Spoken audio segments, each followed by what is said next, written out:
IPL-ലെ El Clasico എന്ന് വിശേഷിപ്പിക്കുന്ന മത്സരം മുംബൈ വാങ്കഡെ സ്റ്റേഡിയമാണ് പോരാട്ടത്തിനുള്ള വേദി.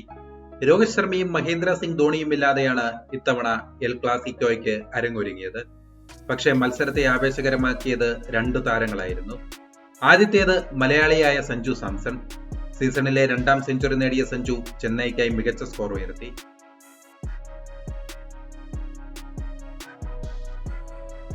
പിന്നെ താരമായത് സ്പിന്നർ അഖിൽ ഹുസൈൻ. വിക്കറ്റുകൾ സ്വന്തമാക്കുമ്പോഴുള്ള അഖിലിന്റെ ആഘോഷം കായിക ലോകത്ത് അതിവേഗം തരംഗമായി. കൈകൊണ്ട് മുഖം മറയ്ക്കുന്നതായി കാണിക്കുന്ന മാസ്ക് സെലിബ്രേഷൻ. എന്താണ് അഖിലിന്റെ മാസ്ക് സെലിബ്രേഷൻ? കായിക ലോകത്ത് ഈ ചോദ്യവും ഉയർന്നു കഴിഞ്ഞു. കരീബിയൻ പ്രീമിയർ ലീഗിലാണ് ഹുസൈൻ ഇത്തരമൊരു ആഘോഷം തുടങ്ങിവെച്ചത്. പിന്നീട് ബിഗ് ബാഷ് ലീഗിലും അത് തുടർന്നു.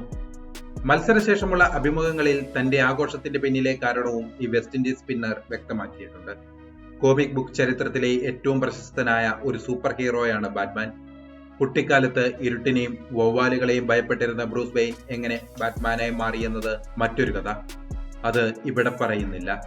എങ്കിലും ഗോതം സിറ്റി എന്ന നിർമ്മിത നഗരത്തിലെ ബാറ്റ്മാൻ എന്ന സൂപ്പർ ഹീറോയുടെ കഥകൾ ലോകത്തിന് മുഴുവൻ പ്രചോദനമാണ്. അഖിൽ ഹുസൈൻ എന്ന ക്രിക്കറ്റ് താരത്തെയും ബാറ്റ്മാൻ കഥകൾ സ്വാധീനിച്ചിട്ടുണ്ട്. ബാറ്റ്മാനോടുള്ള വലിയ ആരാധനയും ബഹുമാനവും കാരണമാണ് അഖിൽ മാസ്ക് സെലിബ്രേഷൻ നടത്തുന്നത്. തന്റെ ടീമിനായി ഒരു നിശബ്ദനായ പോരാളിയാകുന്ന താരം. ഗോതം സിറ്റിയിലെ കുറ്റകൃത്യങ്ങളെ തടയാൻ ബാറ്റ്മാൻ നടത്തിയ പോരാട്ടത്തെയാണ് അഖിൽ ഓർമ്മിപ്പിക്കുന്നത്. കളിക്കളത്തിന് പുറത്തുയരുന്ന വിമർശക ശബ്ദങ്ങൾ ഇല്ലാതാക്കുകയാണ് മാസ്ക് സെലിബ്രേഷന് പിന്നിലെ മറ്റൊരു സന്ദേശം.